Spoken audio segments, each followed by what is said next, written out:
Subscribe कीजिए higher tutorials channel को और दबाइए बेल आइकन ताकि आपको नए वीडियोस की जानकारी मिले। इसके पहले की वीडियो में मैंने आपसे कहा था कि आपके लिए एक सरप्राइज़ रहेगा और इसके लिए आप लोगों को थोड़ी इंतज़ार करनी होगी। चलिए, अब आप लोगों का इंतज़ार की घड़ी ख़त्म हुई। अब हमारा ये पहला सवाल ये आपके सामने ये रहा। पहला सवाल आपका है, पहली 15 प्राकृतिक संख्याओं का औसत ज्ञात कीजिए। पेपर में आपको ये 15 प्राकृतिक के जगह कभी 7 देता है, कभी 8 देता है। तो सबसे पहले हमको जानना होगा कि 15 प्राकृतिक संख्या आखिर होती क्या है। तो होती कुछ नहीं है। 15 प्राकृतिक संख्या का मतलब होता है 1 से लेके 15 तक की गिनती। बस जैसे अगर देगा कि पहली 7 प्राकृतिक संख्या तो 1 से 7 तक की गिनती, पहली 10 प्राकृतिक संख्या तो 1 से 10 तक की गिनती। तो ये सवाल में क्या बोल रहा है, पहली 15 प्राकृतिक संख्या। तो यहाँ लिखेंगे हम 15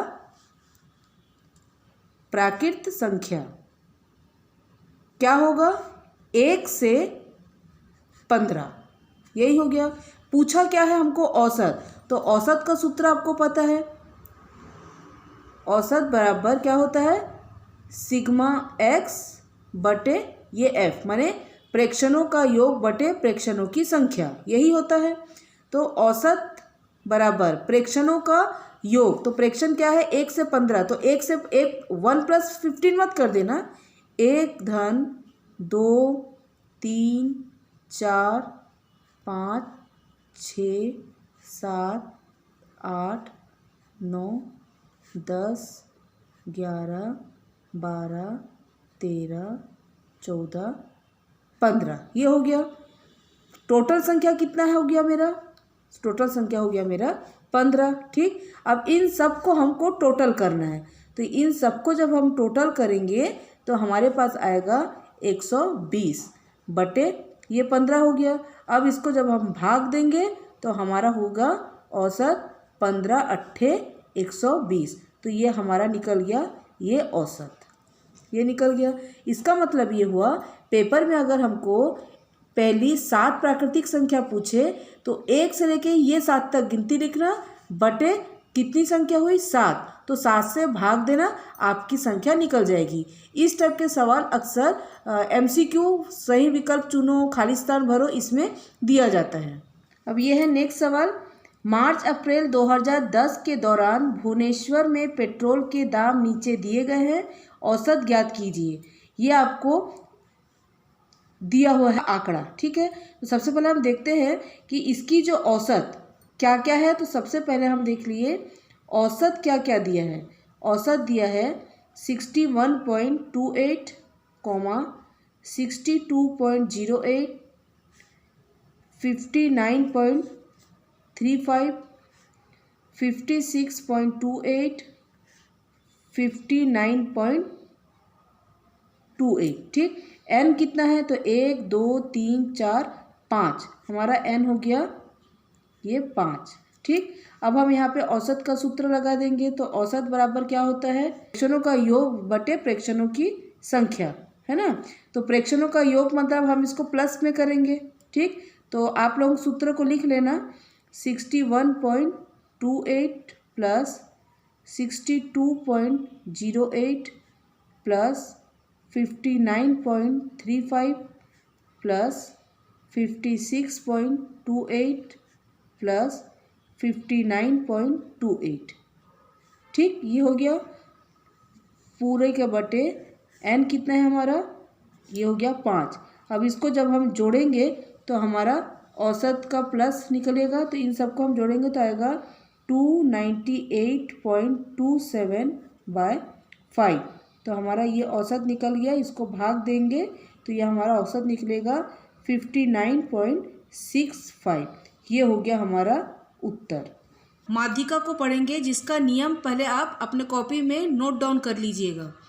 फर्स्ट है, जब दिए गए आंकड़े की संख्या विषम संख्या हो तो सर्वप्रथम हम उसको कौन से क्रम में रखेंगे, आरोही क्रम में रखेंगे, मतलब छोटा से बड़ा। और अगर संख्या विषम संख्या हो, मतलब n बराबर अगर आपका ऐसी संख्या हो जो 2 से भाग ना जाए, तो उसके लिए हम इस्तेमाल करेंगे n धन 1/2, वहाँ पद का मान सेम रहेगा। जब दिए गए आंकड़ों की संख्या सम संख्या में हो तो सर्वप्रथम उसको आरोही क्रम, इस विषम संख्या हो या सम संख्या हो, सबसे पहले अपना जो आंकड़ा है उसको हम आरोही क्रम में रख देंगे, मतलब छोटा से बड़ा। उसके बाद अगर गिनने के बाद अगर देखते हैं कि n बराबर सम संख्या आया, मतलब 2 से पूरा पूरा भाग जाए, तो हम इस सूत्र का प्रयोग करेंगे। n/2 वा पद का मान धन n धन 1/2 वा पद का मान बटे 2। इसको सबसे पहले आप अपनी कॉपी में नोट डाउन कर लीजिए। अब यह है नेक्स्ट अपने का माध्यिका का सवाल। ठीक है, आपको इस तरीके के सवाल कुछ दिए रहेंगे कि निम्नलिखित आंकड़ों की माध्यिका ज्ञात कीजिए। तो मैंने पहले में बताया था कि माध्यिका इस तरीके का अगर सवाल दे तो सबसे पहले आंकड़ों को आरोही क्रम में रखेंगे।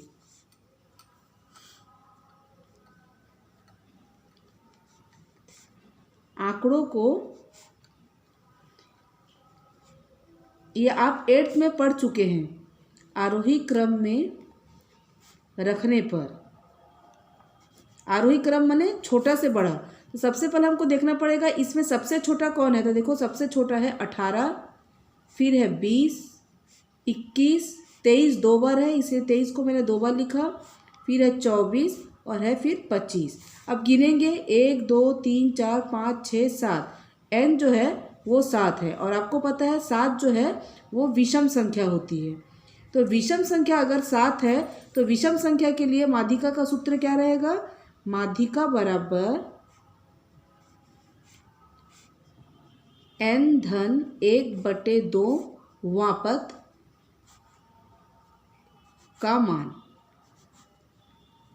ठीक, माध्यिका बराबर सबसे पहले हम n का वैल्यू को उसमें रख देंगे। तो माध्यिका बराबर n है मेरा 7 धन 1/2 वां पद का मान।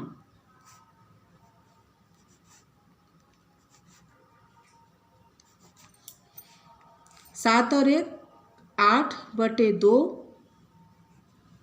वां पद का मान। ठीक, अब हम इसको कटिंग करेंगे तो 2 को 8 से काटेंगे तो क्या होगा? चौथा वां पद का मान। अब माध्यिका हमारा यहाँ पे निकलेगा, माध्यिका बराबर चौथा पद कौन सा है? तो जो हम आरोही क्रम में लिखे थे उसको देखेंगे। 1 2 3 4, चौथा पद हमारा क्या है? 23। तो यहाँ पे भी लिखेंगे माध्यिका बराबर ये हो गया 23। इस तरीके का सवाल आएगा तो आप इस तरीके से इसको हल करेंगे। यह है नेक्स्ट सवाल, निम्नलिखित आंकड़ों की माध्यिका ज्ञात कीजिए। सेम सवाल जैसे मैंने आपको पहले वीडियो में बताया था। 113, 102, 95, 85, 110, 109, 106, 110, 115। तो सबसे पहले क्या करना पड़ेगा? इसको आरोही क्रम में जमाना पड़ेगा। तो यहाँ मैंने आरोही क्रम में जमा के रखा है, छोटा से बड़ा।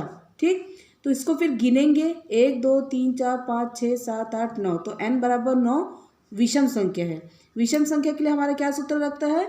माध्यिका बराबर n धन 1/2 वां पद का मान। n हमारा 9 है तो 9 धन 1/2 वां पद का मान। 9 और 1 10/2 वां पद का मान। इसको कटिंग करेंगे तो आएगा 5वें पद का मान। तो यहाँ देखना पड़ेगा 5वां पद कौन सा है जो हमने आरोही क्रम में जमा रखा है। 1 2 3 4 5, मतलब हमारा माध्यिका जो होगा वो होगा 109। ये हो गया हमारा उत्तर।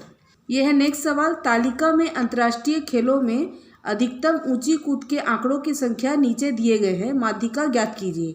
ये हमको संख्या यहाँ पे दे रखा है। ठीक, माध्यिका ज्ञात करना है। इससे सबसे पहले ये जो संख्या है इसको हम आरोही क्रम में रखेंगे। तो देखो यहाँ पे मैं आरोही क्रम में इसको यहाँ पे रख दी हूँ। ठीक, अब इसको हम गिनेंगे 1 2 3 4 5 6 7 8 9 10 11 12। 12 अपना n बराबर 12 है। अब ये 12 जो है ये सम संख्या है।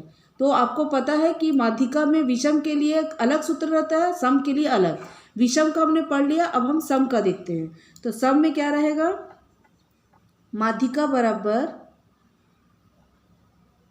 n/2 वे पद का मान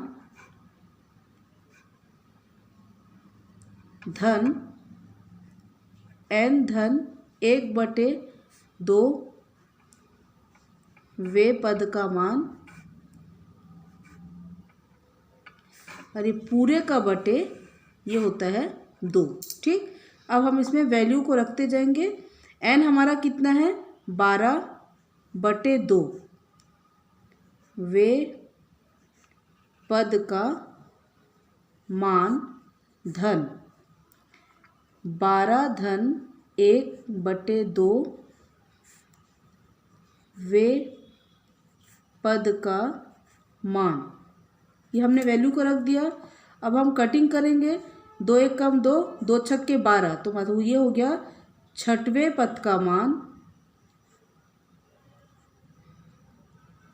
धन, इसको करेंगे तो क्या करेंगे 2 1 कम 2, 2 छक्के 12, ये हो गया 2 1 कम 2, 2 छक्के 12, 6 और 1 7 हो गया, मतलब 7वें पद का मान पूरे का बटे 2, यहाँ पे भी ये पूरे का बटे आपका 2 रहेगा। ठीक, m बराबर छठवें पद का मान, तो जो हमने आरोही क्रम में लिखा था उसका छठवां पद देखेंगे, 1 2 3 4 5 6, ये है मेरा छठवां पद।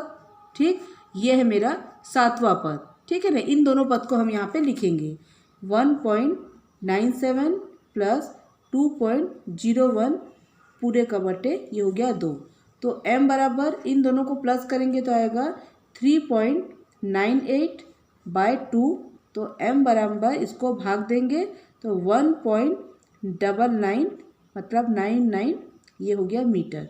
ये हो गया हमारा इसका आंसर। अब यह नेक्स्ट सवाल, निम्नलिखित आंकड़ों का बहुलक ज्ञात कीजिए। यह अपने को यहाँ पे आंकड़ा दिया गया है, इसके लिए हम दो कॉलम बनाएंगे। एक रहेगा हमारा अंक और एक रहेगा हमारा बारंबारता। ठीक है, इसे आप भी स्केल से ही बनाना ये। ठीक, अंक में सबसे पहले हम देखेंगे, जैसे यहाँ दिया है अपने को 25, ठीक है ना, तो 25 जो है वो कितनी बार आया है, तो देखो 25 यहाँ पे सिर्फ एक ही बार आया है, तो बारंबारता हुआ मेरा 1। फिर है यहाँ पे 9 भी हमारा एक बार आया है। फिर है अपना 69 भी यहाँ पे एक बार आया है। 34 भी एक बार आया है। इस प्रकार हम यहाँ पे पहले संख्या को लिख लेते हैं। तो ये देखिए, हमने यहाँ पे जो भी संख्या जितने बार आया है उसको हमने लिख लिया है। 34 एक बार है, 70 3 बार है, 36 1, 90 1, 56 1 और 71 1। तो इसमें से हमको देखना है कि सबसे ज़्यादा बारंबारता किसका है, सर्वाधिक बार सबसे ज़्यादा क्या आया है। तो देखो सबसे ज़्यादा ये हमारा 70 आया है। तो हम यहाँ पे लिखेंगे चूँकि दिए गए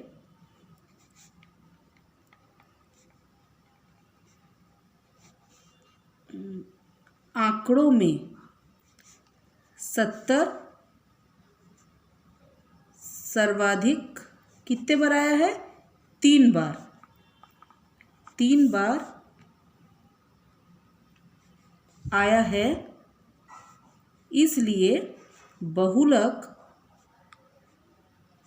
बराबर 70 होगा। ठीक, ये है हमारा आंसर। सब्सक्राइब कीजिए हायर ट्यूटोरियल्स चैनल को और दबाइए बेल आइकन ताकि आपको नए वीडियोस की जानकारी मिले।